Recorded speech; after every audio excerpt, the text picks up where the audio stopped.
Estás escuchando El Punto Crítico Radio.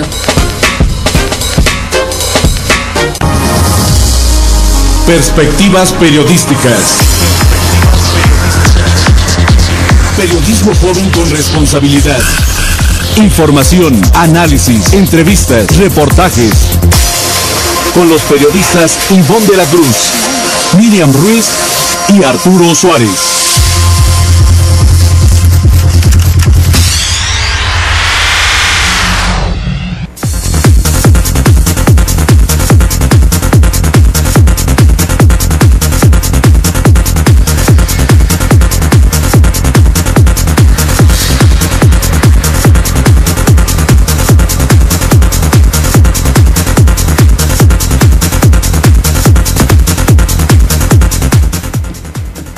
¿Qué tal? Buenos días, hoy es sábado 6 de octubre de este 2012, yo soy Arturo Suárez y le doy la bienvenida a Perspectivas Periodísticas. Les recuerdo nuestros números en cabina, 5511-1560 y 5208-5948, para que nos haga llegar sus comentarios. Quédese con nosotros la siguiente hora, le vamos a tener información interesante para que usted forme su perspectiva. Ivonne de la Cruz, muy buenos días.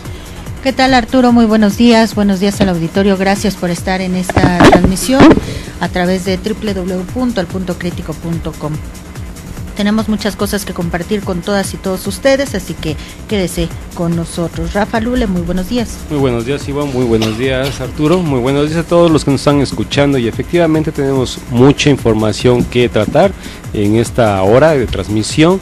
Y bueno, pues quédese con nosotros. Acuérdense de que en este sábado pues vamos a tener varias variantes en las cuestiones de información. Una de ellas es precisamente lo que se va a acontecer el día de mañana en Venezuela, y entre otras cosas que ocurrieron en esta semana, también igual tuvieron que ver con elecciones en México. Muy buenos días a todos. Comenzamos.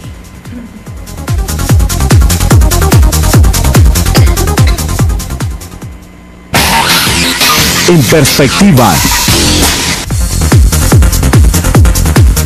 Esta semana nuestra editorial se la queremos dedicar a los 16 jefes delegacionales, a los 16 nuevos jefes delegacionales que tomaron pues protesta el lunes anterior ahí en la Asamblea Legislativa, y durante toda la semana han tenido diferentes actos para tomar posesión del cargo en las jefaturas delegacionales, en las delegaciones. Se la dedicamos simple y sencillamente porque en muchos de los casos las delegaciones están olvidadas. Lo mismo le pasó a la delegación Miguel Hidalgo, donde Demetrio Sodi prometió un gobierno cercano a la gente y solamente lo vimos arrastrar el escritorio durante 3 años. Inclusive hizo una campaña publicitaria donde salía arrastrando su escritorio, llegaba a las colonias, pero la verdad es que muchos de ellos, llegando al puesto, se olvidan de la ciudadanía. Solamente hay que ver las calles de la ciudad como están. En muchos casos sí, las avenidas principales le corresponden al gobierno del Distrito Federal, pero en otros las calles que están como queso gruyere, llenas de baches, llenas de basura, como la delegación Azcapotzalco, que es donde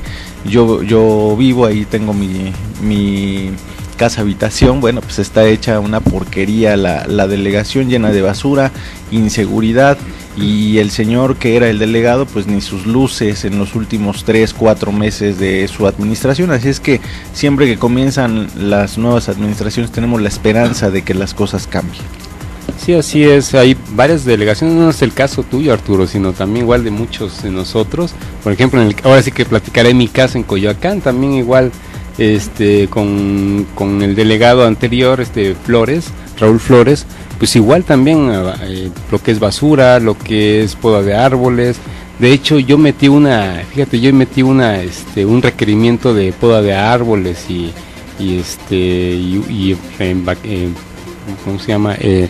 Baquetamiento, digamos así, y no, fíjate que no, desde hace 2 años y medio que lo metí y hasta la fecha sigo esperando. Fui varias veces a la delegación. Pues la verdad es que pues no, deberían de, a ver si con Mauricio Toledo se pueden poner las pilas y ahora sí puedan sacar este tipo de solicitudes. Y hay varias delegaciones, igual Gustavo Madero también se quejan muchísimo con Lobo también, igual ahorita a ver si con su nueva delegada, que bueno, pues también viene siendo casi la misma línea, a ver si también igual se ponen las pilas. Pero así hay varias delegaciones, hay a lo mejor alguna decepción, ¿no? Pero realmente la experiencia de cada uno de nosotros ha sido mala más que pésima, o pésima más que mala. Y bueno, pues esperemos que ahora sí se pongan las pilas, como comenté. Hay algunas sorpresas en el caso, por ejemplo, de Miguel Hidalgo con ese Víctor Hugo Romo.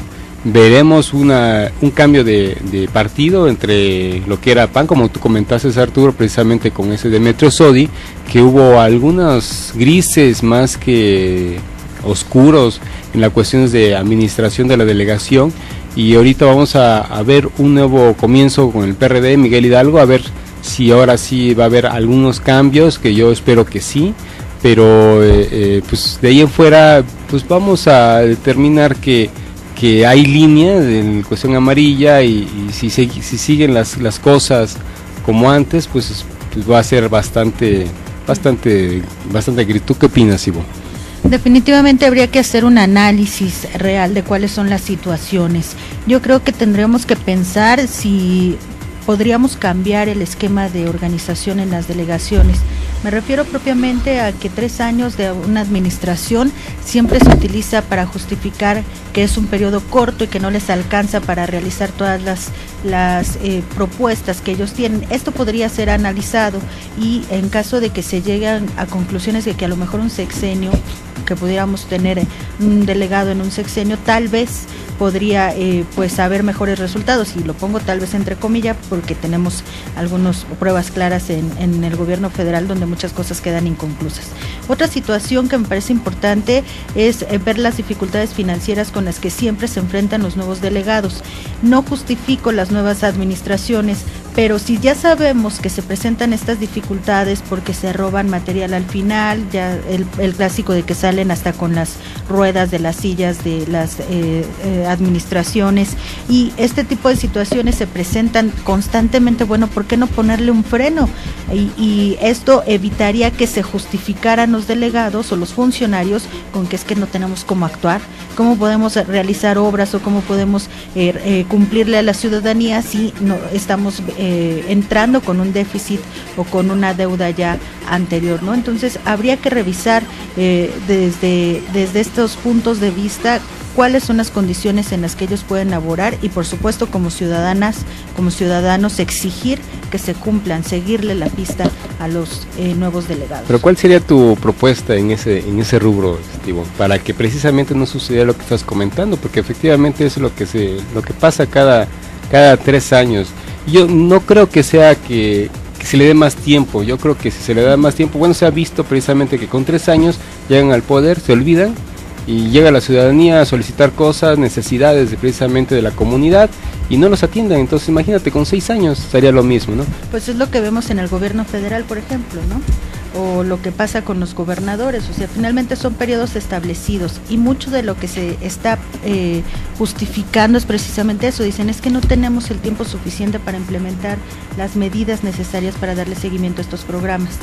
Habría que hablar de programas específicos y analizarlos desde, bueno, cuánto tiempo puede llevar a una persona a hacer una licitación para realizar algún programa, conseguir los estudios tanto que pueden ser de impacto ambiental o estudios desde las casas de las universidades, todo lo que pudieran dar sustento real a los proyectos que se tengan. O sea, tendríamos que profundizar más en eso. Yo diría que a los jefes delegacionales y a la administración pública les falta aprender a trabajar por objetivos.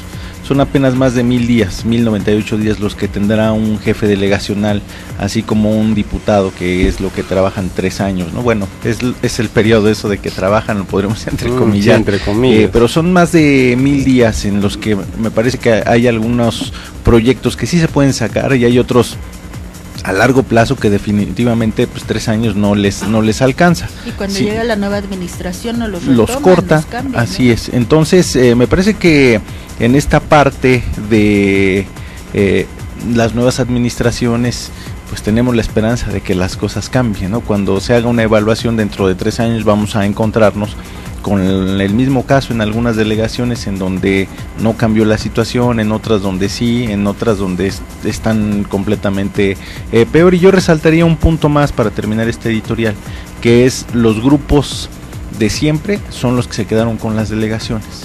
Les sí, así es nombre, lo que habíamos comentado. Les ponemos nombre, pues ahí están los Bejarano, ¿no? Que se repartieron las delegaciones. y que inclusive pues ellos son los que reparten los puestos en las diferentes delegaciones. Nada más como un caso, inclusive nombran a los jefes de comunicación social por encima del señor delegado.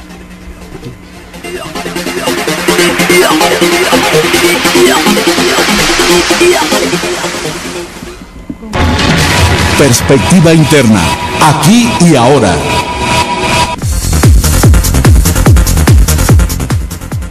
Bueno, en nuestro país hemos tenido una serie de informaciones muy confusas al respecto de lo que ha ocurrido alrededor de Rápido Furioso. Una investigación periodística reciente dio a conocer que las armas que pertenecen a este operativo de Rápido y Furioso, que consistía en infiltrar armas a nuestro territorio para seguir la ruta de las armas y llegar hasta supuestamente los cabecillas de quienes estaban traficando con esto y son líderes de cárteles y demás.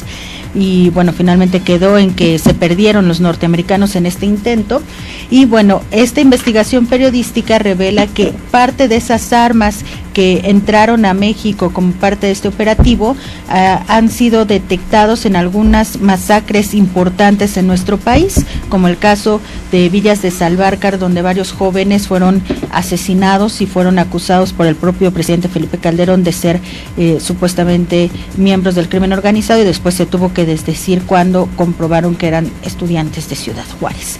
¿Qué es lo que ocurre aquí? Bueno, pues esto muestra que definitivamente o las autoridades sabían de la introducción de estas armas o de plano son demasiado ingenuos, por no decir una palabra más fuerte. ¿Por qué un periodista llega hasta estas conclusiones y no las autoridades que supone que se les paga por investigar este tipo de situaciones? Lo que hicieron con el equipo de Jorge Ramos fue hacer un cruce de el número de serie de las armas que pertenecían al padrón de Rápido y Furioso, y sacaron de estas imágenes que proyecta la Procuraduría General de la República con mucho orgullo, donde se observan las armas, muestran las armas que van encontrando en estos operativos especiales, y de ahí sacaron el número de registro de estas armas. Entonces hacen el cruce y resulta que coinciden. También tomaron esta información de los propios boletines de la Procuraduría General de la República, lo que muy probablemente nos puede indicar que ya no van a incluir estos datos en esos reportes los miembros de la Procuraduría, ¿no? Y fíjate que, Ivonne, que en ese aspecto de Rápido y Furioso, ahorita lo están utilizando muchísimo para la contienda en contra de Obama. Romney está utilizando precisamente esta información. Bueno, pues eso implica de que hay mucha información para poder atacar al presidente Obama, para poder pues darle la vuelta a la contienda presidencial en Estados Unidos. Resulta ser que también las armas, también se han encontrado algunas en Centroamérica. Entonces pues ha sido un despliegue bastante amplio lo que se ha dado en las cuestiones del armamento, pues, y ahorita también tenemos a un fiscal que está en miras para poder darle una investigación referente a las armas que se introdujeron en México. Y pues bueno, pues hay que ver un caso así que está bastante en el aire en Estados Unidos, y pues que también afecta a nosotros. De hecho, Felipe Calderón ha atacado mucho ese aspecto cada rato en contra del gobierno de los Estados Unidos, precisamente. Y es que no le queda de otra, pues sí.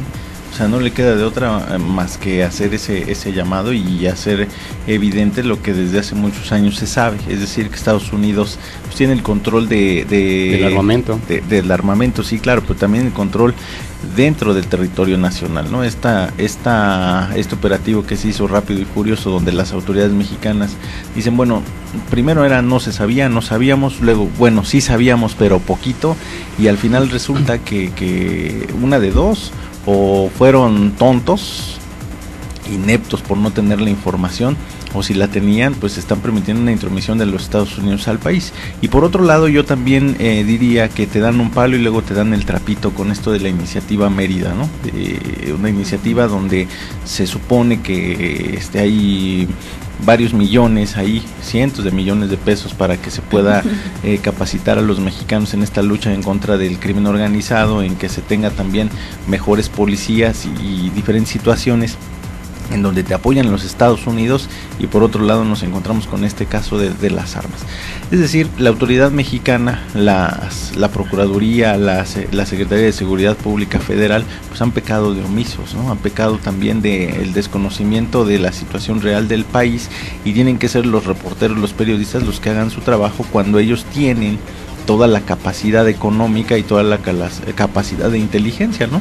Hemos hablado del desmantelamiento de el CISEN, centro de inteligencia que en otros casos, en otros sexenios con el viejo PRI, no se movía la rama o la hoja de un árbol sin que se enterara el CISEN, y todo estaba bien controlado.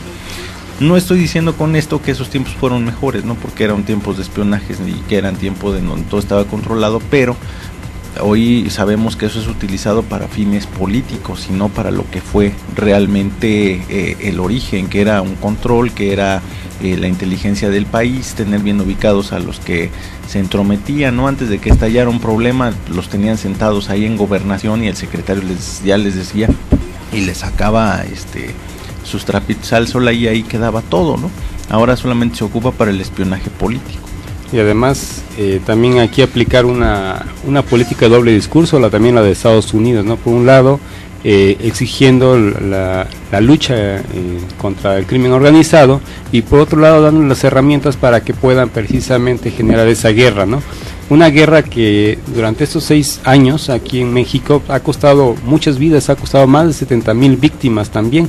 Y bueno, por un lado ese aspecto de los Estados Unidos, y por otro lado también Felipe Calderón, bueno, me han dicho el gobierno panista, que igual también hace como que sí lucha en contra del narcotráfico, y por otro lado pues bueno, pues deja pasar por en este caso las armas y bueno, la información, que realmente pues también debió haber hecho alguna operación en contra de esto. Entonces eso se maneja precisamente el doble discurso, ¿no? Por un lado estamos exigiendo, por otro lado estamos atacando el crimen organizado, y por otro lado estamos dejando también, igual que los malosos, digámoslo así, ahora sí que no sé ni cuál es uno, cuál es el otro, que los malosos tengan las herramientas precisamente para contrarrestar las operaciones que están haciendo, y hay que determinar que las operaciones que supuestamente está haciendo el gobierno pues son recursos económicos pagados por los impuestos de todos nosotros. Y esta situación que hablas de doble discurso también recae en una cuestión de derechos humanos, porque Estados Unidos tiene un discurso muy fuerte en contra de las violaciones para los prisioneros de Abu Ghraib, y ellos están haciendo toda una campaña supuestamente. En propio Estados Unidos está todo el organismo defensor de derechos humanos con la ONU y demás, y finalmente ellos dentro del mismo plan autorizaron, al momento en que perdieron el rastro de las armas, dijeron bueno, no se preocupen, cuando venga una masacre en México, localizamos las armas y ahí ya llegamos a donde están. Sí, el punto es cuántas víctimas por estas armas, ¿no? Por un operativo mal planeado, ¿no? Desde los Estados Unidos, que genera muerte de mexicanos, independientemente de a qué se dediquen, ¿no? Independientemente si están inmersos en el crimen organizado o no, simple y sencillamente se contabilizan como víctimas. Hay que determinar aquí cuál es el origen por lo cual determinaron hacer este operativo e implementar las 2,000 armas. Según ellos, era por las cuestiones de localizar a los cárteles, pero realmente hay que ver, siempre ha sido así como los Estados Unidos, siempre es el manejo de armas, siempre es el negocio de las armas, o sea, siempre involucrando la cuestión del dinero. Pues hay que ver si por ahí está el asunto, ¿no? Antes de irnos al corte, Ivonne, y lo que decías tú de Ramos, el periodista mexicano que radica en Estados Unidos, ¿no? Que conduce noticias allá, pues hay una foto histórica del proceso, ¿no? Está Julio Scherer lo está abrazando el Mayo Zambada, ¿no? Y exactamente lo mismo. ¿Cómo es posible que el periodista pueda llegar antes y tener información privilegiada antes que la autoridad? Los periodistas no son detectives, aunque lo parezcan. Vamos a una pausa y continuamos.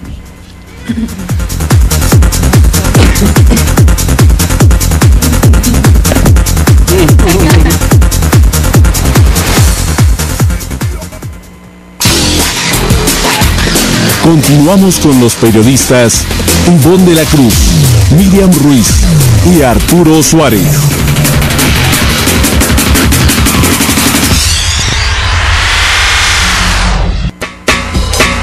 Estás escuchando El Punto Crítico Radio.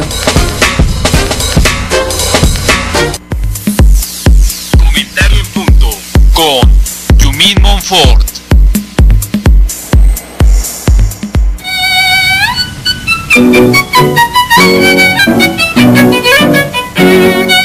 Hola, los saludo con respeto. Por fin lo lograron. Encontraron las fugas de agua en el Distrito Federal. Y viene a cuento porque, como les he dicho, nos tildan de subnormales.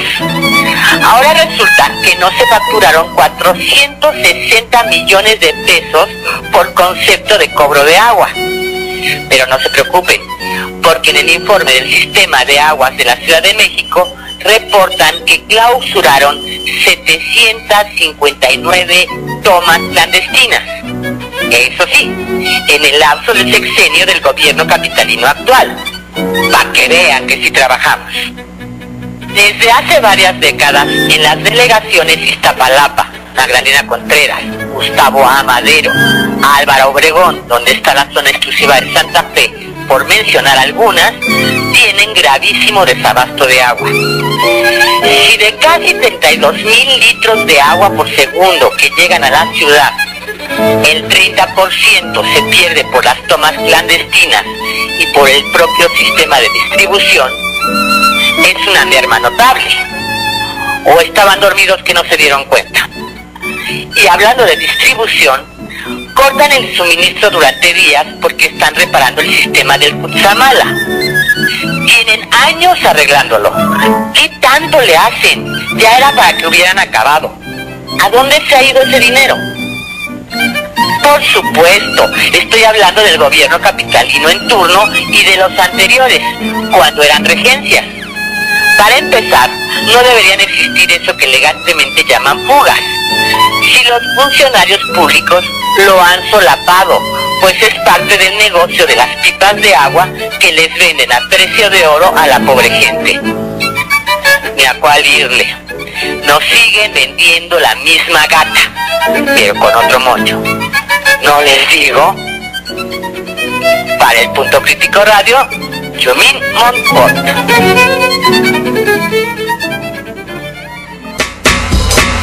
Estás escuchando El Punto Crítico Radio.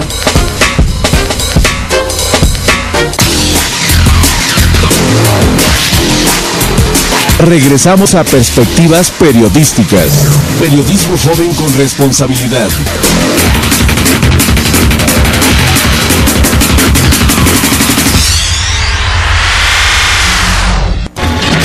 Perspectiva interna, aquí y ahora.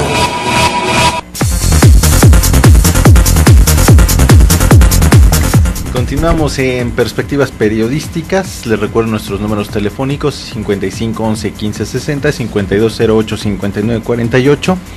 Y le damos la bienvenida al doctor Antonio Padilla. Doctor, muy buenos días. Hola, Arturo, ¿cómo están? Muy buenos días.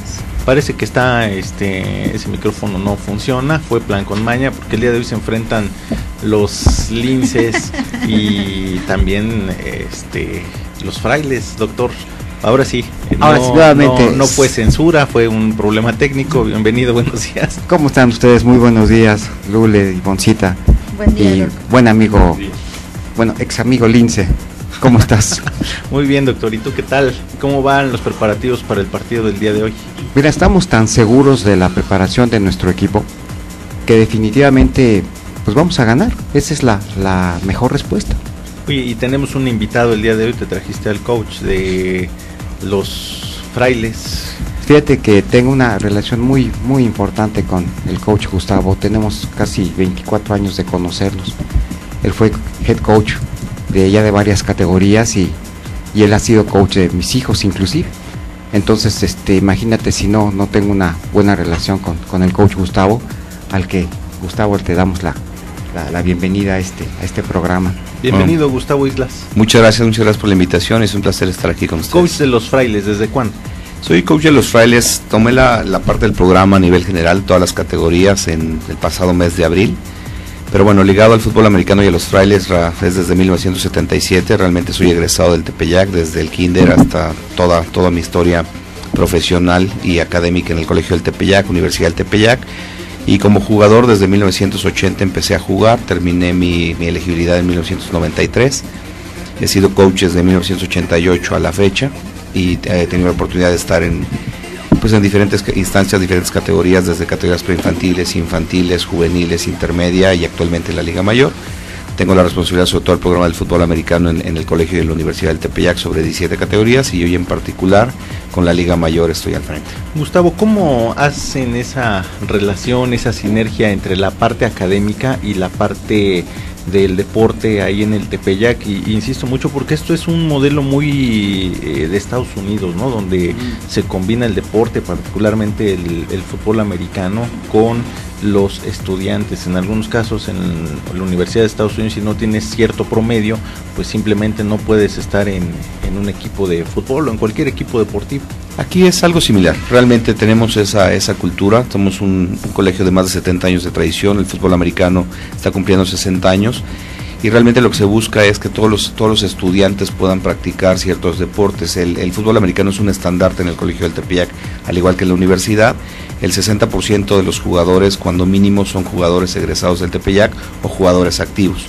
Esa es la intención. La verdad, lo que buscamos siempre es que todos los valores que adquieren en el campo los puedan trasladar a su vida personal y profesional, porque siempre les hemos dicho que pues muchas veces en el campo ellos no entienden que los valores que adquieren, como son la disciplina, la responsabilidad del trabajo en equipo, son valores que pueden ellos transferir a su vida personal y no lo van sintiendo hasta que salen del juego. Hasta que salen del juego van entendiendo que todos los cimientos que fueron formando a través del tiempo, tanto en la escuela como en el deporte, les conlleva ser exitosos en su vida personal. Aquí el doctor Antonio Padilla, yo he sido testigo, pues ha traído diferentes invitados que nos hemos hecho buenos amigos. Muchos de ellos pues tienen ese defecto de ser frailes. Cuéntanos por qué frailes. No, lo digo son de broma, pero la parte de los frailes que se conserva, es decir, toda esta mística y demás, ¿por qué se llaman frailes? ¿Desde cuándo están en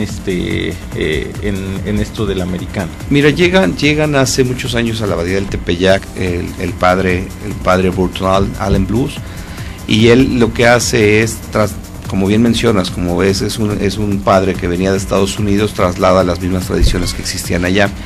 Al ser aquí un colegio de sacerdotes, él adquiere el mote de frailes, pero por iniciativa propia, porque la realidad es que al principio estaban en contra de que fuéramos frailes como tal, al ser un colegio 100% cristiano, católico y muy apegado a la religión. Él decide ponerle ese mote y decide también trasladar los colores, que son el rojo y blanco, porque él venía de Minnesota, de la Universidad de St. John's, y eran los colores representativos de esa universidad. Él traslada los colores hacia acá, él decide poner el mote de los frailes, y desde entonces tenemos más de 60 años de tradición jugando con los colores rojo y blanco, defendiendo ese color con mucho orgullo. Gustavo Islas, 60 años de historia de los frailes, cuéntanos un poco de los logros que han tenido. Pues los logros a través del tiempo, primero que nada fue que naciera el fútbol americano, que creyeran en que el deporte se puede combinar con la parte escolar y académica, que iban de la mano en paralelo porque son ambos temas formativos. 60 años en los cuales se han logrado pues triunfos a nivel categorías infantiles. Se crearon después las categorías preinfantiles con niños menores desde los 4 años en adelante. Después se tuvo la oportunidad en 1982 de crecer a la liga intermedia. En 1990 crecemos a la aventura también de subir a la liga mayor, quedando campeones desde el primer año en la Liga Mayor en la CONAFADEM. En 1990 quedamos campeones, pero como era una tercera división, por así decirlo, la CONAFADEM, no nos permitieron subir a los 10 grandes, y es hasta el 2005 que nos permiten subir a los 10 grandes, quedando nuevamente campeones. A través de esos 60 años, pues bueno, muchos triunfos, muchos campeonatos en las categorías juveniles, infantiles, intermedias, y bueno, estamos apuntalando para que primeramente Dios podamos lograr el campeonato en la conferencia de los 8 grandes de la Liga Mayor. Doctor Antonio Padilla, ¿tú también jugaste ahí? Por supuesto, a mí me tocó estar no teníamos intermedia en 1900, yo soy egresado. No, pues no había ni diagonales cuando jugamos. Usábamos casco, yo creo que de cuero, me imagino, pero no, fíjate que yo practiqué el fútbol desde 69, 70, 71, 72, que fue mi último año en el Tepeyac, como dice el coach Gustavo. La mayoría de los que somos egresados les llevamos nuestros logros deportivos, pero a nuestras carreras. Y hay infinidad de frailes en la vida política, infinidad, de hecho hace 8 días le rendimos un homenaje a Lujambio con un aplauso en el partido de Liga Mayor contra los Pumas. También tenemos varias situaciones en las que nuestros jugadores, pues todos afortunadamente se relacionan y se van apoyando concretamente en sus trabajos. Yo jugué nada más hasta 1972, hasta la categoría juvenil AA, y jugábamos, por ejemplo, en la Liga Aquiles Ratti también, que llegamos hasta la Constantine también, Arthur Constantine, ligas muy importantes, muy interesantes. Ahí participaban colegios particulares, los Gamos del CUM, participaba también los Osos del American Foundation, que le llaman también, colegio americano, los Destroyers. Hay una anécdota que te voy a decir de aquí de mi amigo el coach Gustavo. Era tan buen corredor que desde niño se fijaron en él los Destroyers y le ofrecían un viaje a Disneylandia para que se fuera a jugar con ellos, pero su rojo y blanco fraile no se le quitó, y es lo que le vamos a hacer ahora a los linces, decirles quién es el rojo definitivo, y no importa que te debamos. Hay cosas que no se pueden quitar, doctor. Pues al aire otra vez. A ver, nos quedan 2 minutos, coach. ¿Cómo llegan los 2 equipos para este partido? Yo creo que muy motivados. La realidad es la temporada, el calendario es muy fuerte al hacerle una reducción a 8 equipos. Actualmente todos los equipos estamos en la pelea. Cada juego para nosotros es un playoff, al igual que para los linces. Ambos venimos de una victoria. Ellos vienen de una victoria muy apretada con los Burros en tiempos extra. Nosotros venimos de una dolorosa derrota con los Pumas, pero creo que con la motivación suficiente para seguir adelante, y con la preparación y el esfuerzo que los muchachos imponen cada día, y ese sacrificio es el que se lleva hacia el campo, por lo cual creo que va a ser un partido muy interesante. Mira, si te pregunto quién va a ganar, la respuesta va a ser obvia desde tu punto de vista. ¿Cómo han sido los resultados en los últimos años? En los últimos años hemos estado ganando y perdiendo. Trabajo, ¿no? Sí, ganando y perdiendo, porque la realidad es que sí es una rivalidad fuerte, y más allá se ha dado por el tema del color, porque curiosamente, como mencionamos, 60 años siempre hemos sido los únicos que vestíamos de rojo, y actualmente ellos también eventualmente sacan un uniforme rojo como tal, y de ahí ha crecido una rivalidad, o que se ha hecho un clásico un poquito más por el tema del color, pero nosotros salimos a defender nuestros colores con mucho orgullo, con mucha pasión, y salimos a dejar todo en la cancha. Yo creo que la rivalidad está puesta en la cancha, no excede lo que es el fútbol y los comentarios como tal, ¿no? Muy bien, coach, pues te agradecemos mucho, doctor. ¿Qué le vamos a poner? Pues, ¿qué te parece una parrilla leonesa? Ya quedamos, coach. Claro que sí, estamos ahí. Ahí estamos enfrente nosotros, o sea, te esperamos en el partido, que Ahí es a las 12 horas en el campo de Perros Negros, ahí frente a la tienda del Iste, en Naucalpan, lo más verdes. Enfrentitito está la parrilla, allá del otro lado, cerca de las torres. Déjame hacerte también una promoción que nos hace una invitación el profesor Daniel Gil, que es nuestro coordinador, que ya lo conoces. Sí, es mi cliente, Daniel. Es tu cliente, Daniel, sí, ha perdido unos desayunos. Pero el próximo jueves, de lo que está hablando el coach Gustavo, el próximo jueves tenemos la presentación del libro del fútbol americano de los frailes, de los que le hacemos una atenta invitación a ustedes. ¿A qué hora es y en dónde? Es el jueves 18 de octubre a las 7 de la noche en el auditorio de la Universidad del Tepeyac. El libro se llama ¿Quiénes son esos de rojo y blanco?, en donde ahí podrán ver claramente la tradición de los 60 años. Que vengan a presentar el libro aquí, ¿no? Y aquí lo platicamos y le damos promoción con muchísimo gusto. Coach, muchas gracias. No, gracias a ustedes por la invitación. Quedamos, doctor. Parrilla leonesa. Va a ganar el mejor, ¿verdad? El rojo y blanco, que es el fraile. Muy bien, doctor. Rojo fraile. Sí. Vamos a hacer una pausa y continuamos en Perspectivas Periodísticas.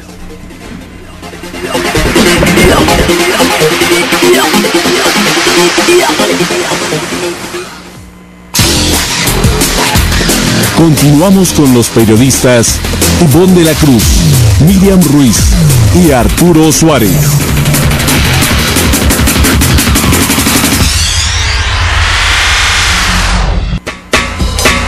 Estás escuchando El Punto Crítico Radio.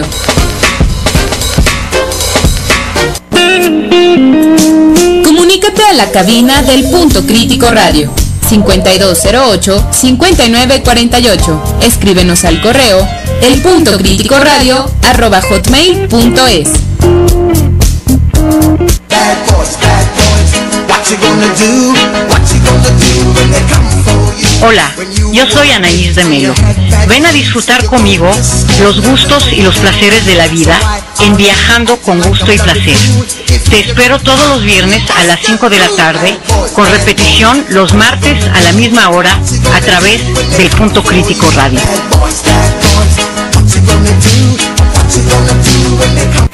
Escucha Perspectivas Periodísticas. Perspectivas Periodísticas. Todos los sábados a partir de las 8 de la mañana. Escucha Voces del Mediodía. De 11 a 1 de la tarde por ABC Radio 760 de AM. Con repetición martes y jueves de 9 a 11 de la mañana por www.elpuntocrítico.com. Voces del Mediodía. Información útil y veraz con entretenimiento.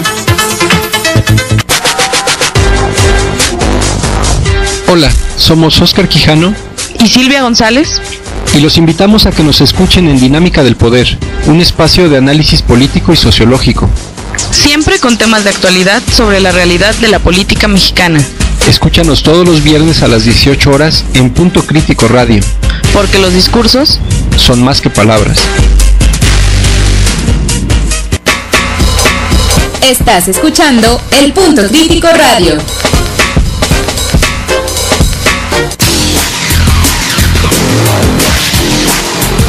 Regresamos a Perspectivas Periodísticas.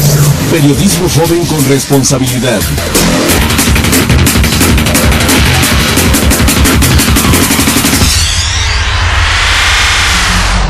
Perspectivas especiales.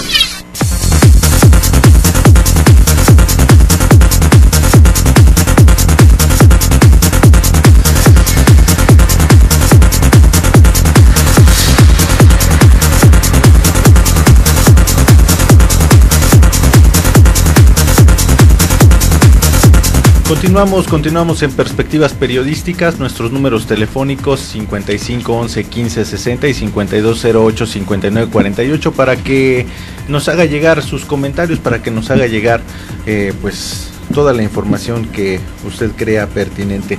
Y esta mañana agradecemos muchísimo a la senadora Dolores Padierna que nos tome la llamada. Vamos a platicar con ella sobre la reforma laboral. Senadora, muy buenos días. Buenos días, muchísimas gracias por la invitación.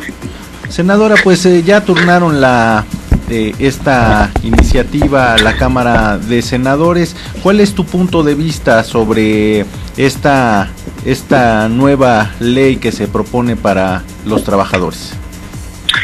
Pues es una reforma muy grave, es muy perjudicial para la clase trabajadora. En realidad se está desestabilizando una relación entre capital y trabajo, entre patrón y trabajador.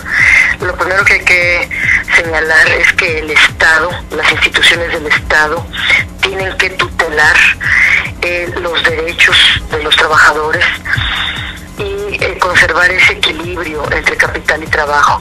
Cuando el patrón, por sus características, es más fuerte que un trabajador, también por su condición de necesidad de trabajar, de necesidad de un ingreso, es el Estado el que debe de tutelar sus derechos para guardar los equilibrios de por sí muy desequilibrados.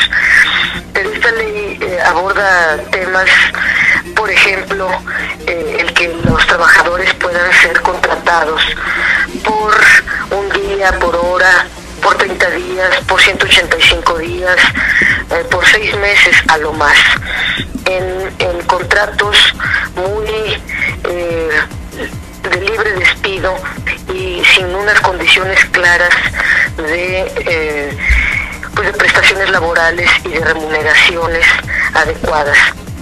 Los periodos de cada contrato adoptan distintos nombres, como periodo a prueba, periodo de capacitación, periodo temporal o por determinados días, pero estos contratos en síntesis son de trabajadores eventuales, y por ser trabajadores eventuales se debilita mucho para empezar al seguro social, lo afectan severamente porque la cotización al seguro social se vuelve discontinua. Si trabajas una hora o una semana o 3 meses eso será la parte proporcional que un patrón esté aportando al Seguro Social, además de que el trabajador pierde la estabilidad de su empleo y se afecta mucho los fondos de pensiones. Por otro lado, pues hay todo un articulado que se refiere a la democracia sindical que fue suspendido, borrado, y era prácticamente lo único bueno que traía la iniciativa de Calderón, y luego el PRI lo borró en la Cámara de Diputados y lo quieren ahora pues aprobar así. Este apartado de democracia sindical es muy importante si pensamos en sindicatos gigantes como el CENTE, que tiene más de 1,5 millones de afiliados, o del Pemex, donde también son sindicatos muy numerosos, pero son sindicatos patronales, son sindicatos que benefician a la patronal y no a los trabajadores. Y el tema principal es que esos sindicatos reciben miles, lo subrayo, miles de millones de pesos al año y no le rinden cuentas a nadie, y solo sirve para el enriquecimiento ilícito de los líderes para que traicionen a sus trabajadores.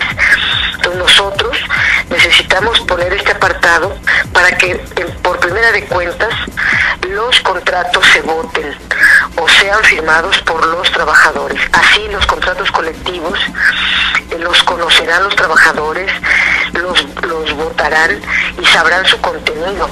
No que los líderes luego acuerdan contratos colectivos con la patronal sin informarles, sin decirle a los trabajadores qué están pactando. Lo mismo, deben de rendir cuentas del dinero que reciben. Todo dinero público tiene que ser fiscalizado, informado y rendir cuentas. No tienen por qué los sindicatos estar excluidos de esta obligación.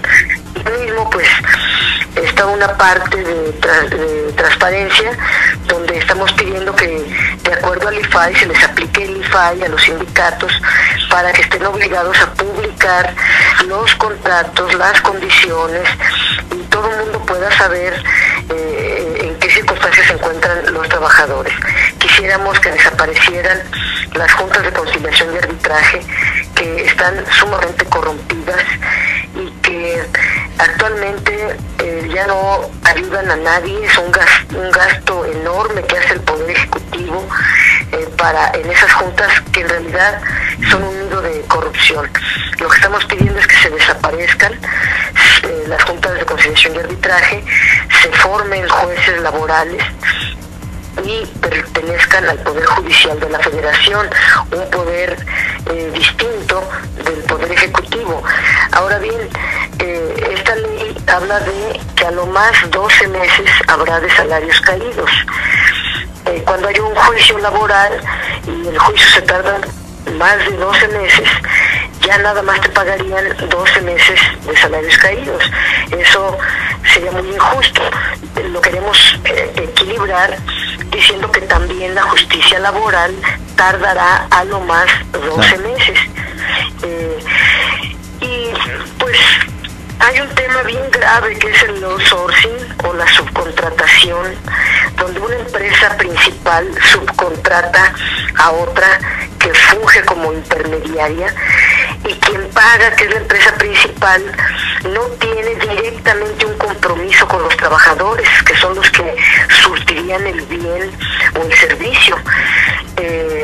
Y como no está directamente contratado de quien paga y quien hace el servicio o el bien, entonces no se ve obligado a pagar.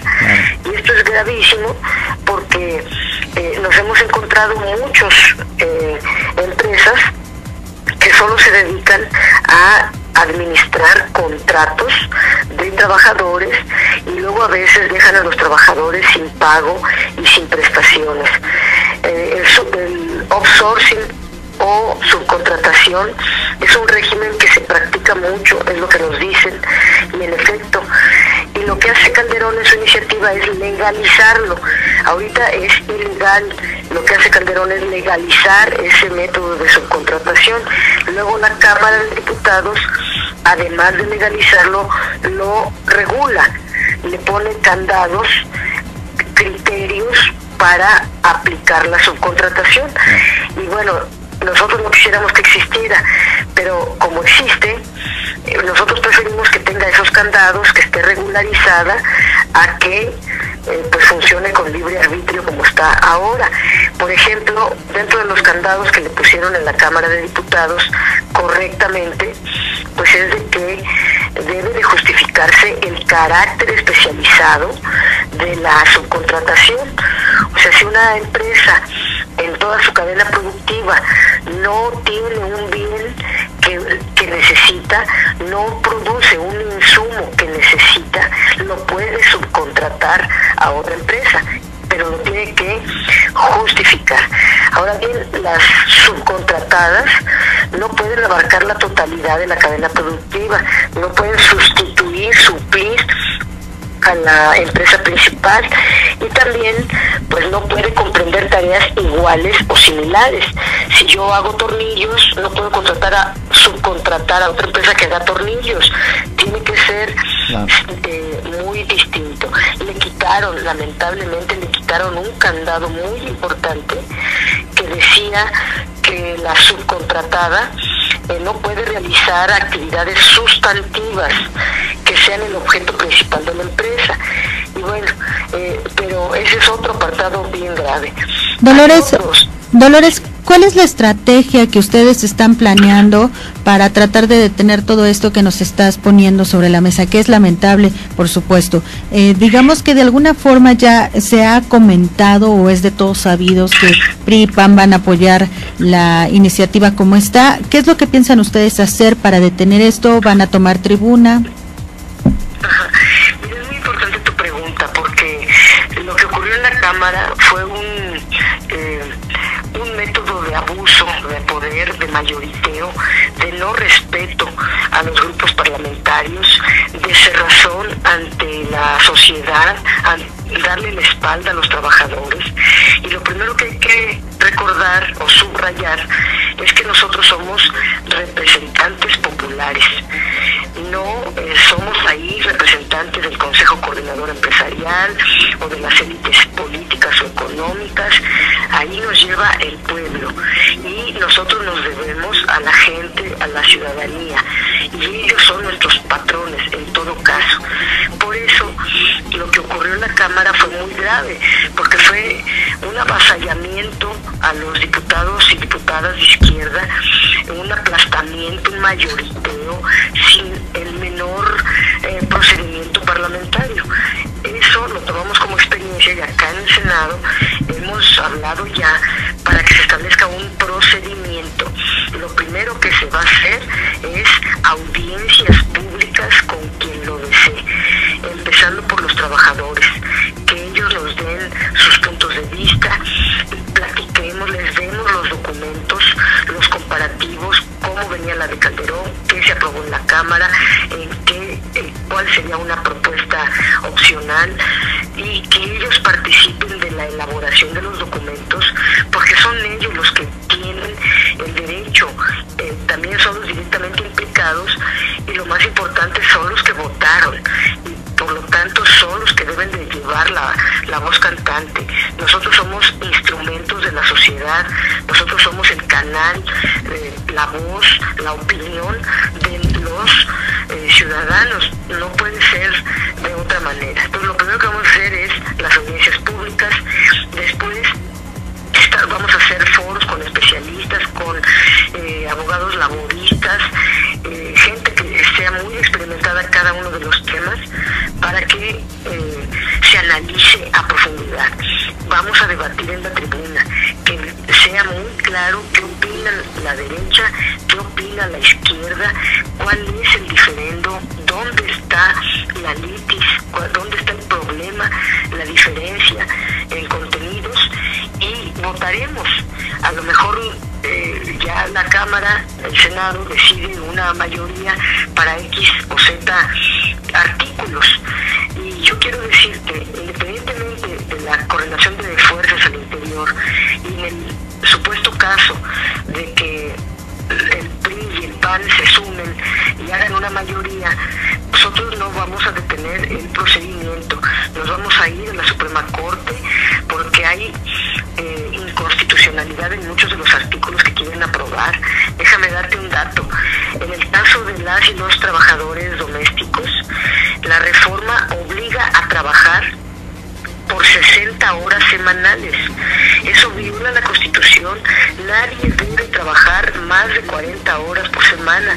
Está escrito en el 123 de la Constitución, y si aquí esta ley le quiere poner 60 horas a la semana, está violando la Constitución, independientemente que es un trato discriminatorio, inhumano, injusto,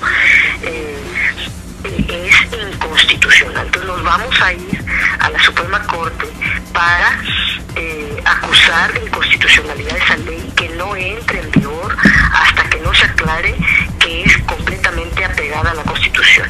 Y supongamos que los poderes fácticos, que los empresarios poderosísimos que tienen demasiado dinero, también convencen, por decirlo de algún modo, a la Suprema Corte de Justicia, pues nos iremos a los tribunales internacionales. No vamos a detenernos en hacer valer una lista de principios que aparecen en la Ley Federal del Trabajo, en el 123 constitucional, y que se derivan de una revolución mexicana, de un primer constituyente que hubo en 1917. No podemos darle la espalda a la historia, no podemos regresar. Hay avances, si tú quieres, mínimos o medianos, no es lo que uno quiere un país donde se viva con justicia, donde los salarios sean remuneradores, donde los trabajadores tengan todas sus prestaciones, tengan acceso a la seguridad social, puedan tener un salario remunerador para sostener a su familia, tengan empleos donde puedan ascender con estabilidad, con antigüedad. Esta ley prácticamente los deja en total indefensión. Dolores, soy Rafael Lule. ¿Cómo queda la mujer ante esta reforma? ¿O cómo que va a quedar la mujer ante esta reforma? ¿Habrá violaciones a sus derechos humanos? Y por otro lado, ¿estarás de acuerdo con la declaración de Gamboa Patrón, que determina que no va a haber fast track como sucedió en la Cámara de Diputados?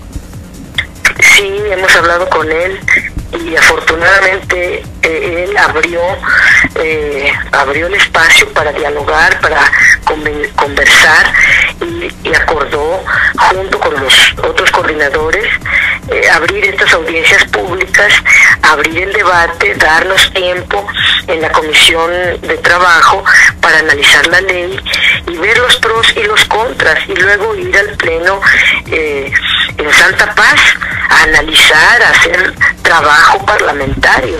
Parlamento es eso, hablar, dialogar y llegar a acuerdos. El arte de la política es saberse poner de acuerdo. Sin embargo, pues si nos quieren mayoritear, quieren imponerle recetas ultraneoliberales a los pobres trabajadores. México es uno de los países con los salarios más bajos del mundo. Ahora esta ley quiere abaratar la mano de obra todavía más, quieren poner a los trabajadores casi de rodillas y emplearse con un costo ínfimo, y además en condiciones pues poco dignas. No estamos de acuerdo en ese trato a quien produce la riqueza en México, a quien con su trabajo, con su sudor, con sus brazos genera la riqueza del país. Creo que se están equivocando mucho. Si fuera al revés, si se protegiera más a los trabajadores, si se les aumentaran los salarios, las prestaciones, eso fortalece el mercado interno. Fortalecer el mercado interno quiere decir que la población, que somos millones, tiene capacidad de consumo, y el consumo puede ser un detonante del crecimiento económico, de la dinámica económica. Bien. Y se puede crecer en la economía. Con salarios tan abatidos, con un mercado interno tan restringido, ¿quién consume? ¿Quién compra? Pues realmente los neoliberales ven las cosas dictadas desde Washington sin pensar en las circunstancias concretas del país. Bien, senadora, nos queda prácticamente un minuto. Preguntarte sobre esta iniciativa que mandó el presidente Calderón, pero también ahí en el Senado ahora tu compañero, tu colega senador, pues fue secretario del Trabajo. ¿Por qué hasta ahora, senadora? ¿Por qué hasta ahora se mandó esta ley, esta iniciativa? Pues sí, estaba desde recordar que la ley Lozano llegó desde el 2010 a la Cámara de Diputados, y gracias a la lucha de los trabajadores sindicalizados independientes, los trabajadores organizados que no están en sindicatos charros, la defendieron, también nuestros legisladores de entonces la defendieron de que no pudiera entrar esa ley, y se habían defendido. Ahora Calderón, al 11:45, a 2 meses de terminar su gobierno, entrega esta iniciativa perversa y pacta con Peña Nieto en su segunda visita que hizo. Todavía ni siquiera era calificado como presidente electo, y tomaron este acuerdo de que Peña Nieto entregaría la privatización de Pemex a las cámaras y Calderón entregaría la reforma laboral, 2 iniciativas perversas, violatorias de la Constitución, violatorias de los derechos constitucionales, humanos, laborales, en el caso de la ley laboral. Y esa es la historia que tiene esta iniciativa. Esperemos que ahora nosotros seamos capaces de mostrar, y por eso te agradezco mucho el espacio, la perversidad de esta ley. Te agradecemos a ti, senadora Dolores Padierna, y que en futuros programas podamos tener contacto para que nos sigas dando la postura de la izquierda. Te agradecemos mucho. Muchísimas gracias a ustedes. Es la senadora Dolores Padierna hablándonos sobre pues esta iniciativa de ley que se mandó ahí a la Cámara de Diputados, ya se tornó a la de senadores, y como ella dice, hay mucho que discutir al respecto. Pues bueno, como bien lo comentas, Arturo, pues tuvimos a la senadora Dolores Padierna, que es una cuestión, una reforma laboral muy cuestionada, y que bueno, vamos a darle seguimiento porque afecta a todos nosotros. Hemos estado precisamente dándole esta continuidad, este acercamiento, dándole información a todos ustedes precisamente por la situación gravosa que es esta reforma, y que bueno, pues hay que ver las cuestiones de todos los puntos de vista, no nada más en las cuestiones de las izquierdas, sino también de las cuestiones del PRI, ¿no? También buscarlas, hay que buscar las otras posturas. No dejar pasar esto de los foros que menciona la senadora, pero también ver si están en tiempo, ¿no? Porque pues se supone que ese tipo de foros se harían antes de que se tuviera una iniciativa de reforma de ley.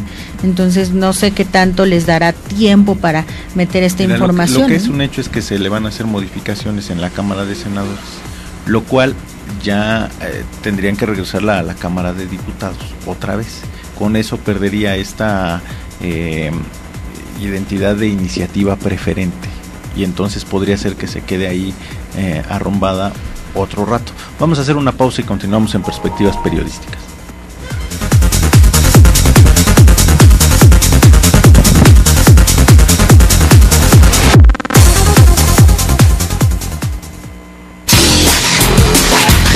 Continuamos con los periodistas Ivonne de la Cruz, Miriam Ruiz y Arturo Suárez.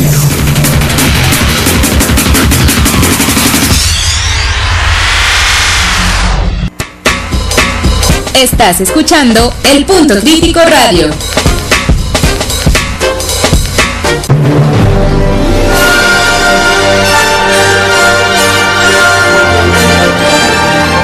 ¿Qué tal, amigos? ¿Cómo están ustedes? Con el gusto de siempre los saluda su amigo Luis Cuadros Ibarra, para invitarles que me sigan escuchando ahora en un nuevo horario de 3 a 4 de la tarde todos los viernes, donde estaré como siempre hablando de las grandes personalidades del cine de ayer, hoy y siempre. Gracias, amigos.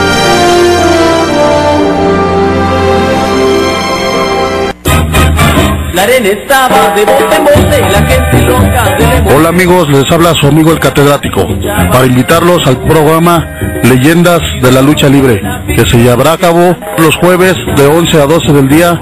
Va a haber entrevistas y reportajes en www.elpuntocrítico.com. Los esperamos. Y la gente comenzaba a gritar.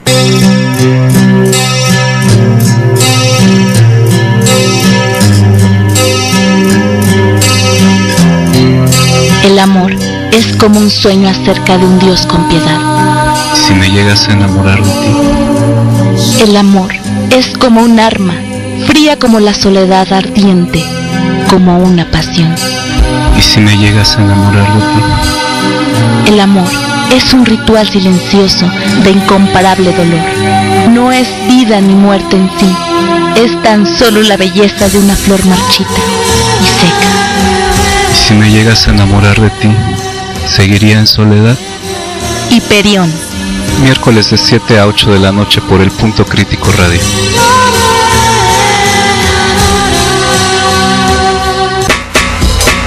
Estás escuchando El Punto Crítico Radio.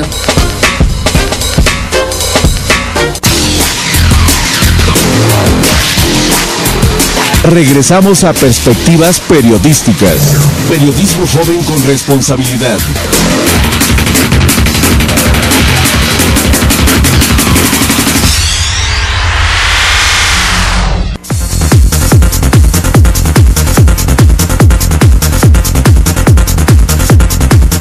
Y bueno, para continuar y cerrar este último bloque de perspectiva, pues vamos a dar a comentar las cuestiones que están sucediendo en torno a las elecciones en Venezuela. En este caso, pues bueno, vamos a comentarles que ahorita ha habido alguna sorpresa debido a que las últimas encuestas de los consultores allá en Venezuela, sobre todo una encuestadora importante ya que se llama Consultores 21, que es por parte de Univisión, da como resultado a Capriles, ahora sí que ganando esas encuestas con 51% contra Chávez, que 47%. Esto marca precisamente un desfase de lo que se estaría manejando en la cuestión de que Chávez pudiese haber estado arriba y en la contienda presidencial en Venezuela, y que bueno, pues ahorita lo estamos viendo que precisamente es un rival bastante fuerte, Capriles, y vamos a ver qué va a suceder el día de mañana, Arturo. ¿Qué pasaría en el escenario a menos de que te gusta? De unas horas de conocer los resultados allá en Venezuela. ¿Qué pasaría si Hugo Chávez no gana las elecciones? Ya por ahí anunció que pues él se va a inconformar, ¿no? Que inclusive habría muertos, así lo dijo Hugo Chávez, así es que habría que estar muy pendientes de lo que sucederá mañana allá en Venezuela. Sería que la reelección número 3 de Hugo Chávez en este país. Hay que recordar que inclusive ya había salido del poder y pues regresó con golpe de estado. Así es que pues una situación candente allá en Venezuela. Y por otro lado, en Estados Unidos, el imperio yanqui, dice Hugo Chávez, pues esta semana también se dio un debate entre los dos contendientes en busca de la Casa Blanca. Según las encuestas, Romney acorta la distancia. En el caso de Barack Obama, solamente 2 puntos, lo que también pone unas elecciones muy cerradas.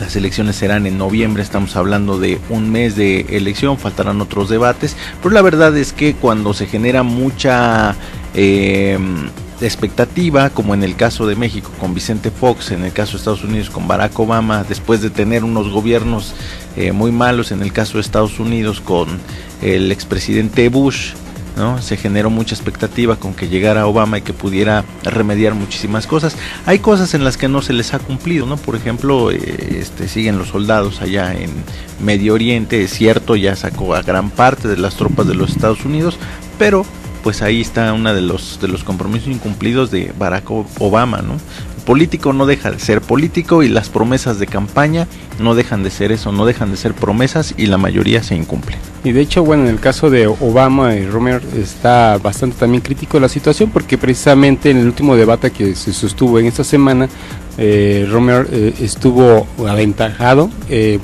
declarando el presidente Obama posiblemente que lo que manejó su contrincante fue precisamente mentiras, ¿no? Que todo lo que ha manejado pues es una cuestión de nada más para llamar la atención, y que podemos también determinar que bueno, por el lado de Obama hay mucho tela de donde cortar, pues obviamente se agarró de esa manera, y efectivamente, ¿no? Ahorita se ha manejado en contra de Obama muchas cuestiones, entre ellos el desempleo que se está manejando en Estados Unidos, un desempleo que, bueno, pues no nada más es exclusivamente de Obama, si nos vamos a la historia, pues bueno, eso viene también de George Bush hijo, y que tuvo 8 años en el poder y que no pudo resolver esa cuestión, ¿no? Y que se lo pasó la estafeta, en este caso a Obama, y que ahorita precisamente los republicanos están manejando esta situación en contra del presidente Obama, dándole la culpa totalmente de esa cuestión, ¿no? Cuando la verdad es de que no es esa mala manera, ¿no? Y algo muy curioso lo de Hugo Chávez, precisamente, que comentó también igual hace una semana de que si él fuera norteamericano, él votaría por Obama, ¿no? Ah, caray. Bueno, está bien. Esas son las declaraciones de Hugo Chávez. Lo hemos visto cantar rancheras, lo hemos visto... No, y bailar, ¿no? Si hubieras visto. Bailar, lo hemos visto hacer un show a Hugo Chávez. Vamos a ver si continúa en el poder o el pueblo venezolano, pues de plano ya lo elimina en el sentido de la dirigencia del país. Sí, no, y lo hemos visto de cualquier manera bailando, inclusive, pero ha bailado más al pueblo venezolano que lo que estuvo bailando en las elecciones. Pero bueno, allá los venezolanos entonces van a terminar, ¿no? Así es, Hugo exactamente. Chávez, sobreviviente del cáncer también. Doctor Antonio Padilla, muchísimas gracias. Parece que otra vez está cerrado el micrófono, doctor Padilla. Fui boicoteado. Te boicotearon nuevamente. 2 veces en este programa el día de hoy porque un amigo lince, pero no hay ningún problema. Arturo, fíjate que una buena noticia me llama la atención, que Cofepris autorizó creo que más de 19 medicamentos que son vitales con el 60% de descuento para conseguirlos en la modalidad de menor costo, porque eran carísimos, ¿no? Los similares, ¿no? Pero a nivel de los similares, y efectivamente, entonces primer nivel, etcétera. Los que se están manejando, Apoteca y todos los que se manejan en esta situación, es una muy buena noticia para nuestra población, porque sí, efectivamente baja muchísimo.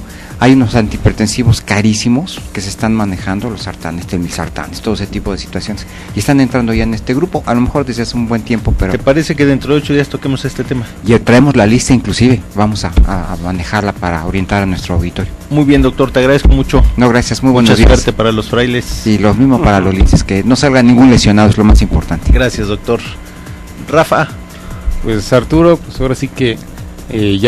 todos tienen su perspectiva, hay toda la información que teníamos que manejar, la manejamos, y bueno, hay que esperar los acontecimientos que van a proceder, que en este caso lo que veníamos platicando precisamente sobre Venezuela, y pues nos estamos viendo el siguiente sábado. Nos escuchamos dentro de 8 días, gracias a Omar Carrillo en la producción, gracias a Ivonne de la Cruz, que ya tuvo que salir corriendo como cada 8 días a seguir su labor informativa. Yo soy Arturo Suárez, recuerde que usted ya tiene su perspectiva.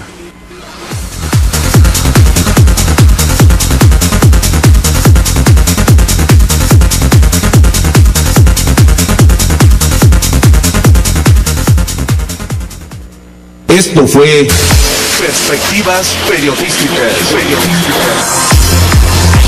Periodismo joven con responsabilidad. Recuerda que tenemos una cita el próximo sábado en punto de las 8 de la mañana.